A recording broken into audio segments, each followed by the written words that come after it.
So maybe you've gone through the interview process, maybe you've done really, really well, and lo and behold, you've been offered the job. Now, sometimes when we apply for a job to when it's offered, we learn more information about the role or other opportunities become available, and maybe we don't want to take the role. What do we actually do? What do we actually say? So first of all, if this instance has happened to you, congratulations on being offered the role. That's really great that you were identified as being the most suitable candidate. They probably contacted your referees as well. You went through all the process and you did really well. So take note of that. Congratulations. So what we're doing now is we need to make sure that we're maintaining that positive relationship. We never know when we might apply for another role, or that person could be in charge of other roles we go for. So we want to make sure that we're actually keeping a really positive relationship. Most of the time, if you're offered a role, you decline it, you don't actually need to provide a reason. You don't need to provide a reason, but I think it's beneficial if you actually do. Because if you think about it, the time for someone to read your application, the time for someone to conduct an interview with you, the time for someone to ring their referees, they may have taken 2 hours and multiple people involved to actually get to this point. So the total cost might be like $300 or $400 to actually do an assessment of you to get to this point. So just dismissing a recruiter and just saying, no, I'm not going to take it, doesn't really justify people spending $400 on you, in my opinion. So what would I do? I would be open and honest about my reasons. So I might sort of say, look, I'm declining this role because financially it doesn't make sense to me. And I'm getting paid slightly more at my current role and I seem to have more flexibility. Now, what might happen here is they might go, fair enough, that's something that we can't change. Or they might listen to you and go, actually, we may be able to offer you more.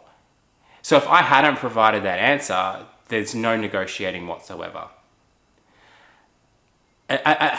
What happens if you kind of you go for an interview and you kind of don't really feel it? Like you don't really kind of like the manager because you haven't met them before. And in an interview, you're kind of like, oh, I don't want to work with that person. Like, what do you say then? So in that scenario, I would say something like, team culture is really important to me, and I wasn't really feeling a really strong connection in the team that I saw. And so for me, this is tricky. This is tricky.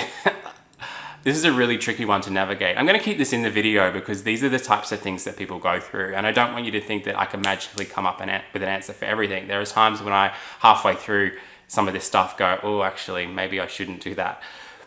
So, okay, didn't like the manager. What I would probably say is there are a lot of reasons why this role was actually a really good fit. But there were actually several reasons why this role actually wasn't a really good fit for me. So it wasn't really right for me at this time.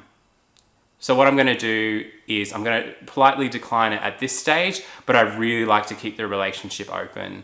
Could I contact you guys on LinkedIn should other opportunities be available in the future? I like that one.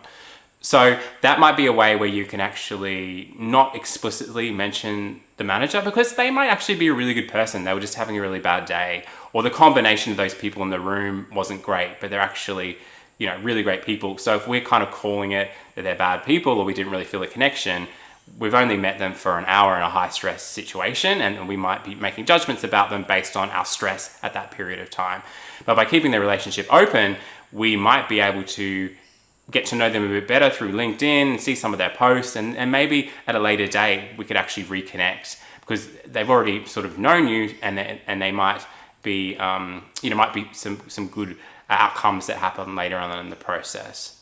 So in summary, congratulations, you got the role, but being diplomatic about how you actually decline a role is really important in maintaining those really positive relationships and your reputation moving forward. Best of luck in your career in the future. If you like this, like and subscribe. See you later. Bye-bye now.